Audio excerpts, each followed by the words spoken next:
Kang Do-yan was eating cold noodles when his life changed forever. His phone buzzed on the kitchen table. He picked it up and saw a message from the United Earth Embassy. The message said he had won a lottery. Not a money lottery. Something much stranger. He had been selected to visit an alien zoo on a planet called Viller Prime. Do-yan laughed and put down his phone. He was sure it was a scam. He was a 28-year-old veterinarian from Busan. He had lost his animal clinic 6 months ago because he could not pay the rent. He now worked part-time at a pet store, helping customers choose fish food and cleaning bird cages. People like him did not win galactic lotteries. His sister Yuna called him that evening. She worked at the Earth's embassy as a translator. Her voice was excited and a little guilty. She asked, "The fake lottery thing?" "Yes, very funny, Yuna. It is not fake. I entered your name 3 months ago. I thought you needed something good to happen, and you won." Do-yan was silent for a long moment. "You entered my name in a galactic lottery without telling me? You would have said no." She was right. He would have said no. Do-yan did not like attention. He did not like crowds. He certainly did not like the idea of traveling across the galaxy to look at alien animals in cages. But Yuna had already completed all the paperwork. The transport ship would leave from Seoul in 2 weeks. He was going whether he liked it or not. The Viller Prime Zoological Preserve was famous across 300 star systems. Do-yan learned this during his preparation training at the embassy. The zoo held over 40,000 species from hundreds of planets. Many of these animals were the last of their kind. The Valari, the aliens who ran the zoo, has been collecting and preserving species for 6,000 years. The Valari themselves were tall and thin.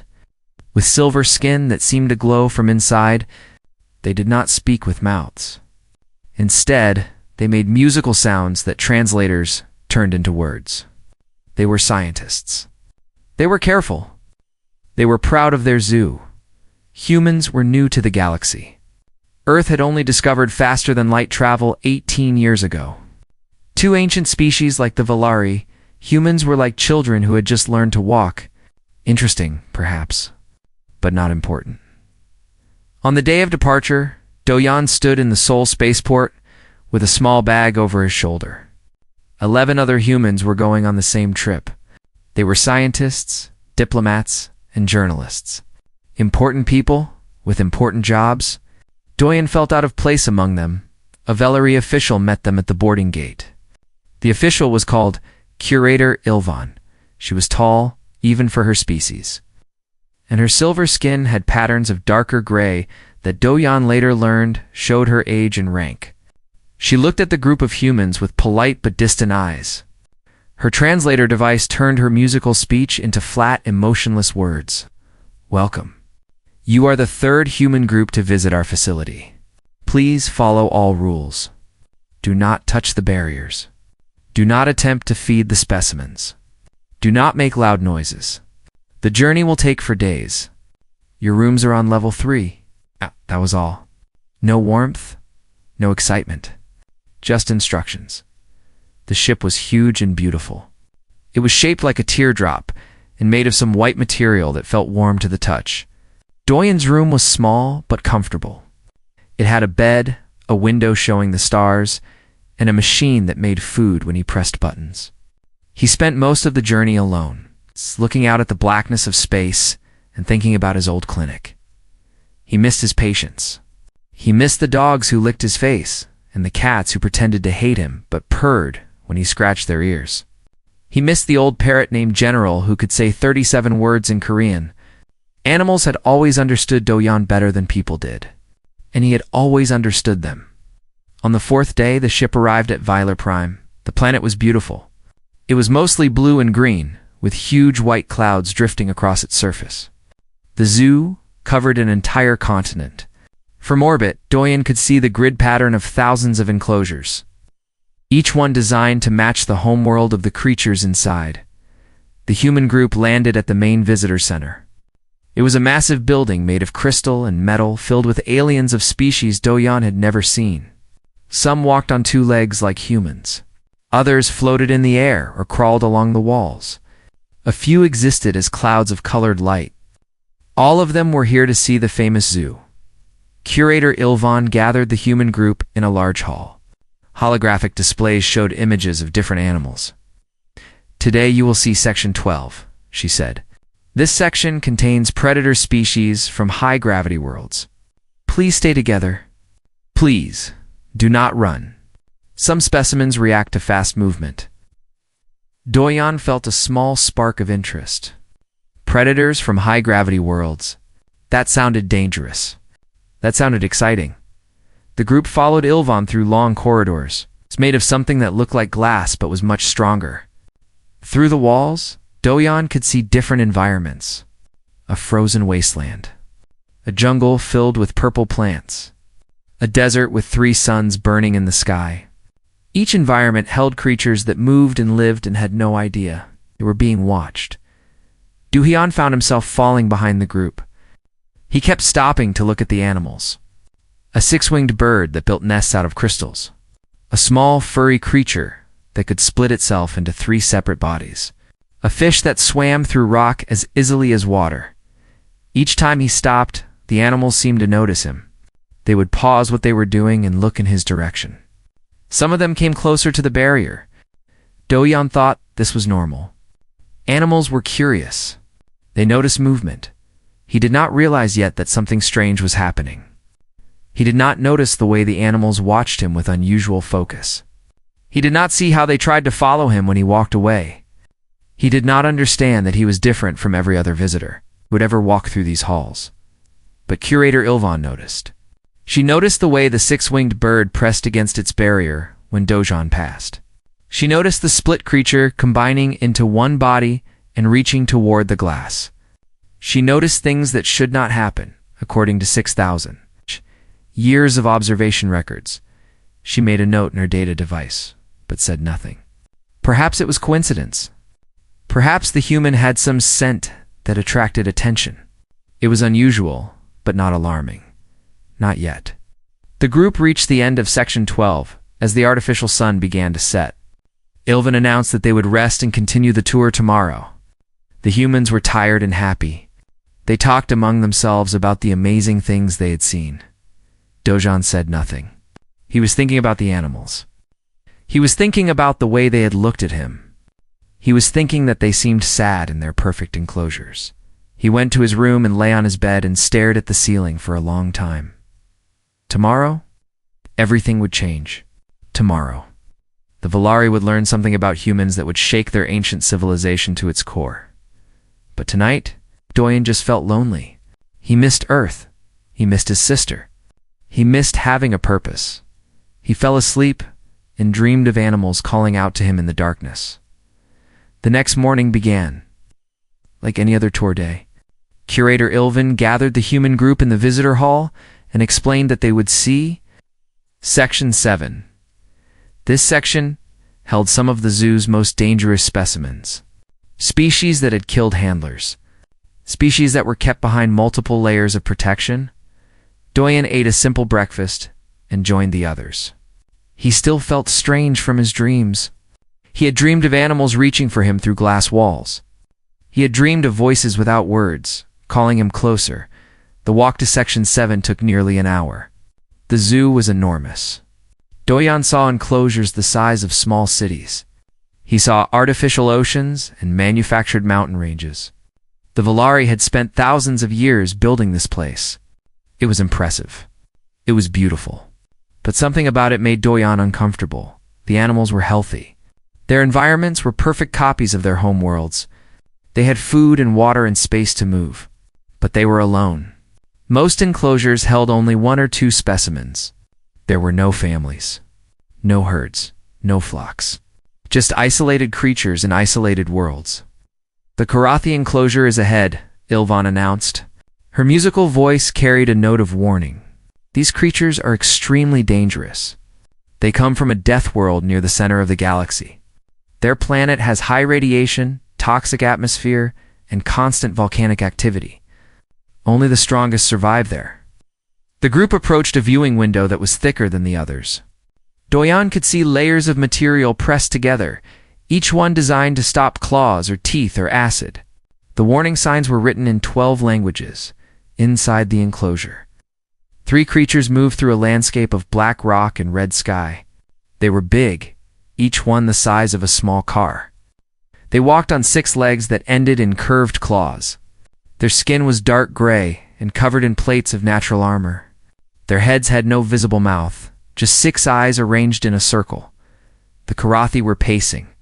They moved in patterns, walking the same paths over and over. Doyen recognized this behavior. He had seen it in zoo animals on Earth. It was a sign of stress, a sign of captivity. The other humans stayed back from the window, keeping a safe distance. Doyen walked forward. He was not afraid. He had worked with dangerous animals before. He knew that fear was something they could sense. The moment he reached the barrier, all 3 Karathi stopped moving. Their circular eyes turned toward him. They stared at him with an intensity that made his skin tingle. Then the largest one walked toward the window. Its steps were slow and careful. It moved like a creature approaching something precious. The Karathi reached the barrier and stopped. It raised one massive paw and pressed it against the glass. Its 6 eyes looked into Doyan's 2 eyes, and then it made a sound. A deep, rumbling vibration that Doyan could feel in his chest. It was not a growl. It was not a threat. It was the sound a cat makes when it is happy. The Karathi was purring. Doyen reached up without thinking. He pressed his palm against the barrier, where the Karathi's paw rested. The creature's eyes seemed to soften. The purring grew louder. The other 2 Karathi approached and added their voices to the sound. Behind him, Curator Ilvan made a noise that needed no translation. It was pure alarm. "Step back," she said. Her translator could not hide the tremor in her voice. "Step away from the barrier now." Doyan lowered his hand and stepped back. The Karathi stayed where they were. They continued to purr. They continued to watch him with those strange circling eyes. "What did you do?" Ilvan demanded. "What chemical do you carry? What device?" "Nothing," Doyan said. "I just looked at them." Ilvan did not believe him. She ordered the group to continue the tour. But as they walked away, Doyan looked back. All 3 Karathi had pressed themselves against the barrier. They were watching him go. They were reaching toward him with their clawed paws. The next enclosure held a creature called a Vesh. It was a massive worm with silver scales and no eyes. According to Ilvan, it spent most of its time underground and rarely showed itself. The Valari had to use sensors to confirm it was still alive. When Doyan approached the viewing window, the ground in the enclosure began to shake. The silver worm burst from the earth and pressed its huge body against the barrier. Its scales vibrated with a frequency that Doyan could hear as a low hum. It had no face, but somehow it was looking at him. The same thing happened at the next enclosure, and the next, and the next. A flying predator that had never landed near the barrier flew down and pressed itself against the glass. A pack of small hunters that had always hidden from visitors came out and sat in a row watching Doyan with focused eyes. A massive creature that lived in artificial darkness emerged into the light for the first time in 40 years. Alarms began to sound throughout the facility. Red lights flashed on the walls. Other tour groups were being led away by panicked guides. Doyan heard announcements in alien languages that sounded urgent and afraid. Ilvan grabbed Doyan's arm with surprising strength. Her silver face was pale. Her harmonic voice cracked and broke as she spoke. "What are you?" she asked. "What are you doing to them?" Doyan could only shake his head. He did not understand. He had done nothing except walk and look and feel. Feel. That word stuck in his mind. He had felt things as he walked through the zoo. He had felt sad for the isolated creatures. He had felt compassion for the Karathi pacing in their cage. He had felt connection when he looked into their eyes. Was that what the animals were responding to? Could they somehow sense what he was feeling? The other humans in the tour group were staring at him with fear and confusion. One of the scientists was taking notes with shaking hands. A diplomat was speaking urgently into a communication device. Ilvan ordered the tour to end immediately. Security drones surrounded the human group and escorted them back to the visitor center. As they walked, Doyen could hear the sounds of agitated animals echoing through the corridors, roars and calls and cries that seemed to follow him wherever he went. By the time they reached the visitor center, the entire zoo was in chaos. Animals that had been calm for centuries were now restless and vocal. Feeding schedules were disrupted as creatures refused their food.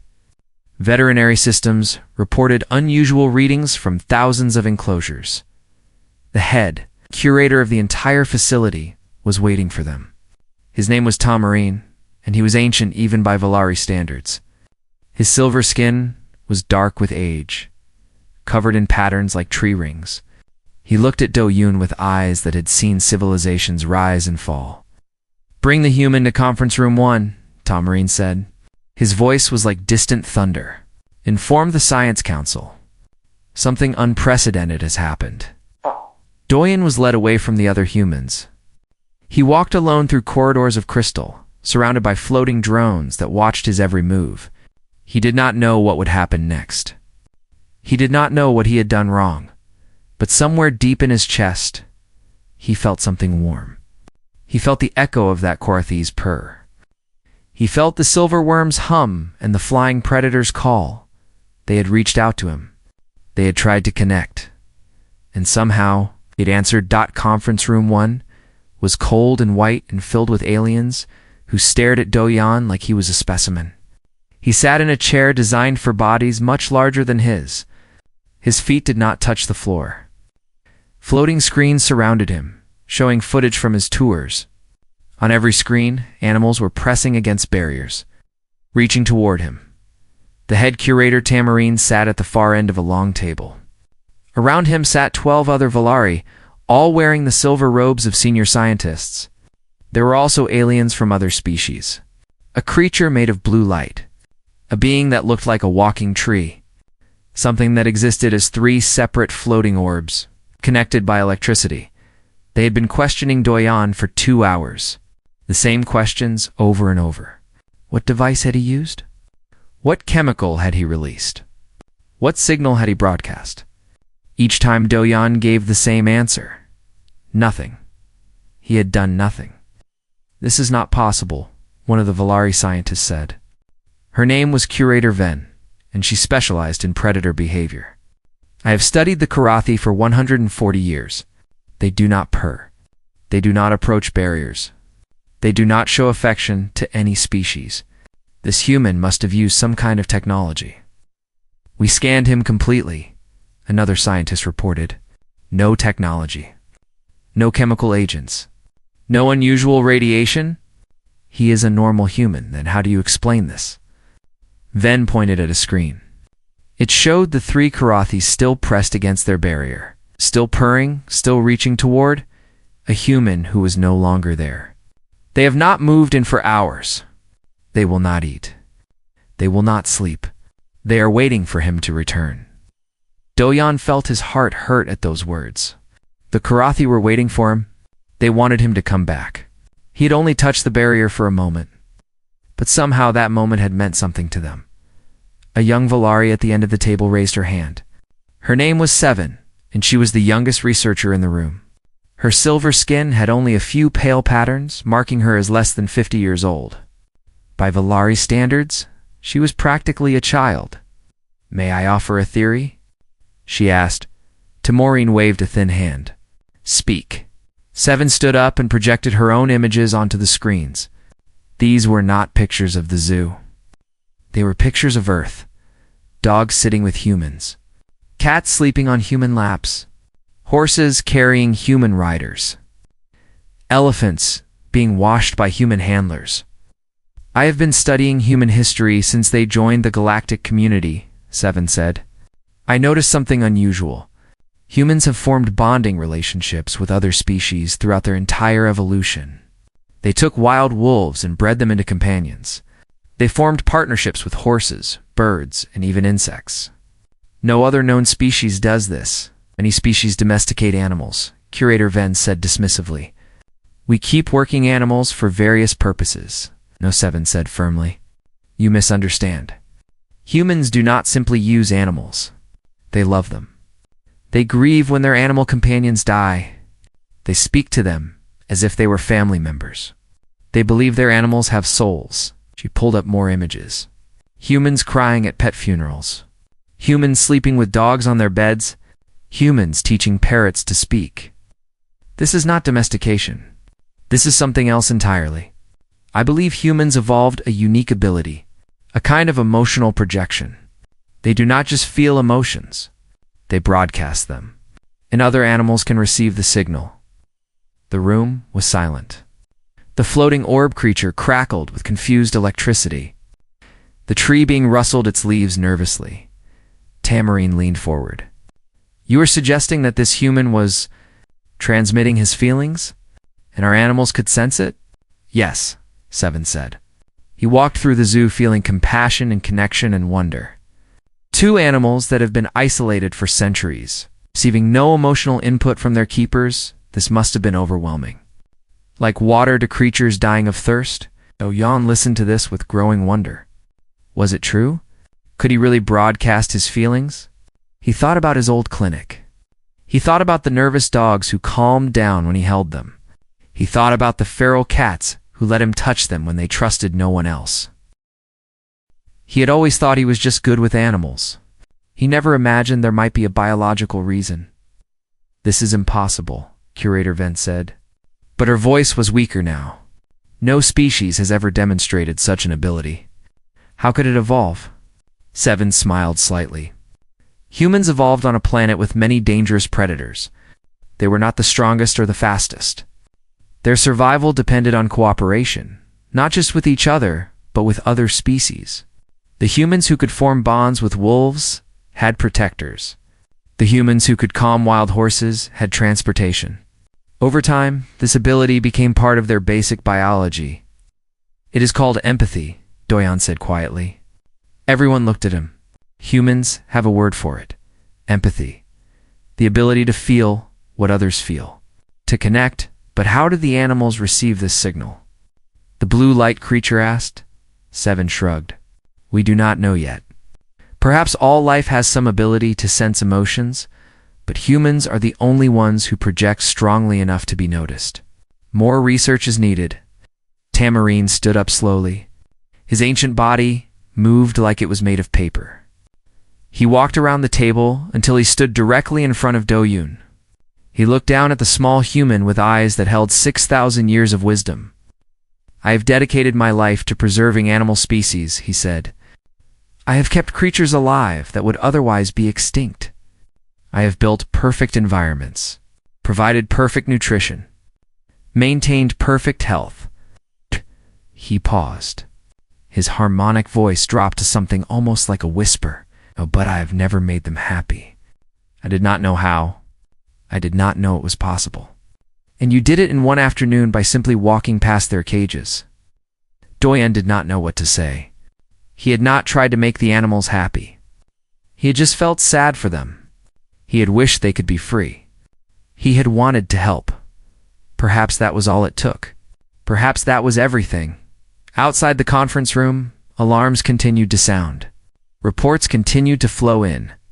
Animals across the facility were agitated, restless, and searching. They had felt something new and wonderful, and now they wanted more. They wanted the human. They wanted Kang Do-hyun Dot, and somewhere in the back of his mind, Do-yeon realized that he wanted them too. He wanted to help them. He wanted to take them home, but that was impossible. This was the galaxy's greatest zoo. These were priceless specimens. He was just one human from a small planet that barely mattered. He could not possibly make a difference, could he? They put Do-yeon in a guest room and told him to stay there. The room was nice, with soft furniture and a window that showed a garden full of alien flowers. But it was also a prison. The door was locked. Security drones floated outside. He was not allowed to leave. That first night, he lay awake and listened to the distant sounds of the zoo. Animal calls echoed through the facility. Roars and whistles and cries that went on for hours. The animals were not sleeping. They were searching. They knew a human was somewhere in the building, and they wanted to find him. Doyan felt guilty. He had not asked for any of this. He had not known that his feelings could cause such chaos. Now 40,000 animals were suffering because of something he could not control. He fell asleep just before dawn. His dreams were full of reaching paws and watching eyes. He woke to a sound at his window. A soft scratching, like branches against glass. But there were no trees near his room. He sat up and looked. 7 small faces stared back at him. They were creatures about the size of cats, with gray fur and large dark eyes. They had 4 arms each and long tails that seemed to move on their own. They were pressed against his window, their small hands touching the glass. Doyan recognized them from the research files he had been given. They were Yenari, from a forest moon in a distant system. They were clever, known to use simple tools. They were also supposed to be locked in an enclosure on the other side of the facility. But here they were. Outside his window, looking at him with desperate hope in their dark eyes, Doyan got up and walked to the window. The Yenari followed his movement. One of them pressed its face against the glass and made a soft sound, almost like crying. He should call security. He should report that there had been an escape. That was the responsible thing to do. Instead, he opened the window. The Yenari poured into the room like water. They climbed up his legs and onto his shoulders. They wrapped their tails around his arms. They pressed their small warm bodies against him and made sounds of pure relief. Doyan sat down on his bed, covered in Yenari. One of them nestled into his arms like a baby. 2 more claimed spots on his shoulders. The rest arranged themselves around him in a protective circle. They were trembling. They had been afraid. Not of escape, but of not finding him. Not of getting caught, but of being separated from this feeling of warmth and safety that he gave them. Doyan held them gently. He felt their heartbeats against his skin. He felt their fear slowly turning into peace. "It's okay," he whispered. "I'm here. You're safe." The Yenari made soft sounds and closed their eyes. Within minutes, they were asleep. 30 minutes later, the alarms went off. His door burst open, and Velari security officers rushed in, their energy weapons raised. They stopped when they saw the scene before them. A human covered in sleeping Yenari. All of them peaceful. All of them still. "They seemed scared," Doyan said with an apologetic smile. "I couldn't just leave them in the hallway." Security officers did not know what to do. Their training did not cover situations like this. One of them called for a supervisor. The supervisor called for a senior curator. The senior curator called for Tamorin. By the time the head curator arrived, more escapes had been reported. A creature called a Vorn had somehow cut through its barrier using teeth that should not have been able to damage the material. It was now moving through the maintenance corridors toward the guest area. A pack of hunting animals from a desert world had dug under their enclosure wall and vanished into the ventilation system. Sensors showed them heading in a specific direction, toward Doyan. The telepathic slug creatures from Dimension 7 had done something that the scientists were still trying to understand. They had briefly bent space around themselves and appeared several kilometers away, much closer to the human quarters and the Korathi. The massive, armored, deadly Korathi had finally stopped purring. They were now pressing against their triple reinforced barrier with all their strength. The barrier was not breaking, but it was bending in ways it should not bend.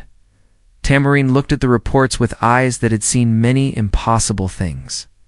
This was the most impossible yet. "How are they doing this?" he asked. "The Yenari enclosure has locks designed to resist their tool use. The Vorn's teeth cannot cut through barrier material. The telepathic creatures have never demonstrated spatial manipulation before." 7. The young researcher was also there. She was studying data on a floating screen. "They are pushing beyond their known abilities," she said. "They are doing things they have never done before because they have never had a reason to try." "The human is the reason," Tamorin said. "Yes, they want to reach him. They want that feeling of connection. For creatures who have lived in isolation for so long, it must be the most powerful motivation they have ever experienced." Doyan listened to this while still surrounded by Yenar. 2 of them had woken up, but refused to leave his shoulders.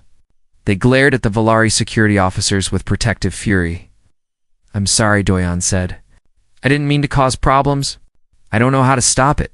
"Eddie?" Tamarine looked at him. The ancient Valera's expression was unreadable. "We have kept this zoo for 6,000 years," he said slowly. "We have maintained perfect conditions for 40,000 species. We have preserved life that would otherwise be lost. We believed we were doing the right thing." He paused. His harmonic voice cracked slightly. "But in 6,000 years, not one animal has ever tried to escape their enclosure. Not one has shown this kind of motivation or determination. We gave them everything except the one thing they truly needed." "What was that?" Doyen asked. "Someone who cared about them as individuals. Someone who looked at them and saw more than specimens." Tamarine's ancient eyes were wet with something that might have been tears. "You gave them that in one afternoon, and now they will tear this facility apart to keep it." Outside, the sounds of alarms grew louder. More escapes were reported. A massive creature had broken through a barrier that had never been broken before. The hunting pack had reached the guest level. The Karathi had stopped. Bending their barrier, they had started hitting it.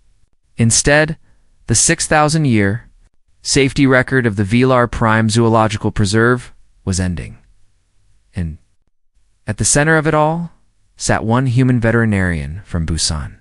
Covered in small gray creatures who refused to let him go, Doyon held them tighter. Whatever happened next, he would not abandon them. He could not. They had come so far to find him. The least he could do was stay the Galactic Council. Emergency session lasted 3 days. Representatives from hundreds of species gathered in a massive chamber on a neutral station. They watched footage of the Velar Prime Zoo disaster. They saw animals breaking through barriers designed to hold them forever. They saw creatures working together across species lines to reach one human. They saw the chaos and the destruction and the desperate hope in thousands of animal eyes. The footage ended with an image of Doyon sitting in a field outside the main facility, surrounded by escaped creatures. The Yanari were still on his shoulders. The massive Karathi lay beside him like giant armored dogs. Dozens of other species pressed close, all of them peaceful, all of them calm. The Valari security forces had tried to recapture the animals. They had failed. Every time they approached, the creatures became aggressive. But when Doyon spoke to them softly, when he touched them and looked at them with kindness, they became gentle again. He had become the only thing that could control them. And he controlled them not through force or technology, but through love. Now the galaxy had to decide what to do about it. The debates were long and difficult. Some species wanted to restrict human travel. They argued that humans were too dangerous, that their emotional projection ability could cause chaos wherever they went. They proposed banning humans from all zoological facilities, all nature preserves, all places where animals were kept. Other species disagreed. They saw an opportunity. If humans could calm and connect with animals that no one else could reach, perhaps they could help with conservation efforts across the galaxy. Perhaps humans were not dangerous but valuable. A faction of animal rights. Activists from a collective called the Harmony Worlds proposed something unexpected. They asked the animals what they wanted. This had never been done before. The Valari had kept animals for 6,000 years, but had never thought to ask their opinion. Animals were specimens to be preserved, not individuals to be consulted. But the Harmony Worlds brought telepaths who could communicate with many species. They visited the escaped animals at Velar Prime and asked them a simple question. What did they want? The answers came back clear and unanimous. They wanted to be with humans. Not just with Doyon specifically, but with any human who could give them that feeling of connection and belonging. They described his presence as warmth, as safety, as home. One elderly creature gave testimony that changed everything. It was a being called Etherix, a gentle giant that had been in captivity for over 400 years. It had seen many keepers and many curators and many visitors from many species, but it had never felt what it felt when Doyon walked past its enclosure. He looked at me like I mattered, Etherix said through the telepath. Not as a specimen, not as a number in a file, as a friend. For the first time in 400 years, I felt like I existed as myself. The chamber was silent. Representatives from species that had kept zoos for millennia looked at each other with uncomfortable realization. They had preserved bodies. They had not preserved souls. The final decision took many more hours of debate. But eventually, a compromise was reached. Humans were permanently banned from visiting the Velor Prime Zoological Preserve. Their presence caused too much disruption. The facility could not function with humans walking through its corridors and broadcasting emotions to every animal they passed. However, Council also established something new. They called it the Terran Sanctuary Initiative.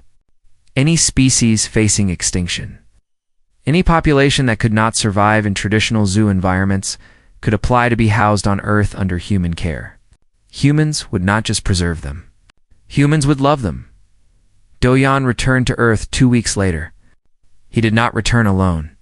2 Yanari had been granted refugee status after refusing all attempts at separation. He named them Bomi and Taiho.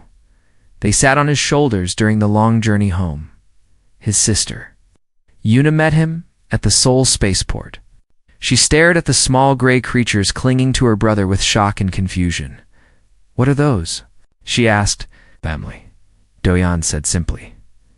Within 6 months, Do-Yan was running a sanctuary on a large piece of land outside Busan. The Galactic Council had provided funding. Species from across the galaxy had provided their unwanted, their troubled, their unadoptable animals. Creatures that would not eat in traditional zoos. Creatures that attacked their keepers. Creatures that had given up on life. They came to Earth and they met humans. And slowly, they began to heal. Do-Yan hired a staff of other humans who shared his gift. Not everyone had it as strongly as he did, but many humans could connect with animals in ways that amazed galactic visitors. Young children who could calm massive predators with a hug. Elderly caretakers whose gentle presence made traumatized creatures feel safe. The sanctuary grew. More species arrived. More humans joined the effort. Curator Ilvan visited 1 year after the initial incident. She came officially for research purposes, to observe human-animal interactions for scientific documentation. But Do-Yan saw the way she watched him work. He saw the wonder in her ancient silver eyes. "I still do not fully understand it," she admitted. They were sitting on a hill overlooking the sanctuary. Below them, creatures from a dozen worlds moved through fields and forests designed to feel like home. "Your science is not advanced. Your technology is primitive. Your species is young, but—" Do-Yan asked. Ilvan was quiet for a moment. Then she said, "But you have something we do not. Something the Volari have never developed in all our millions of years of evolution. You have the ability to love things that are not like you. To see other beings as worthy of care simply because they exist." Do-Yan smiled. Bomi and Taiho were chasing each other through the grass nearby. A massive Karathi was sleeping in the shade of a specially reinforced shelter. A flock of 6-winged birds from Velar Prime filled the sky with their crystal calls. "We call it compassion," he said. "It is very human." Ilvan nodded slowly. "The Volari are beginning to think we should learn it. The Council is discussing changes to how we keep our preserves. More social groupings. More interaction with keepers. More care." "That sounds good," Do-Yan said. "It will take many years. We are not natural at these things, but we are trying." Do-Yan looked out at his sanctuary. He thought about the journey that had brought him here. A lottery ticket he never wanted. A zoo tour that went wrong. Animals reaching through barriers to touch something they had never felt before. He had come so far from that lonely veterinarian, eating cold noodles in a small apartment. He had found his purpose. He had found his family. He had found a way to share the one thing humans had that no other species could match. Not strength, not intelligence, not technology, just the simple ability to love. And as the sun set over the sanctuary, as creatures from across the galaxy settled in for the night under the care of human hands, Do-Yan felt something warm and bright inside his chest. He felt hope, not just for himself, but for every lonely creature in the universe who had never known what it meant to belong. Humans could give them that. Humans would give them that. It was, perhaps, the most human thing of all.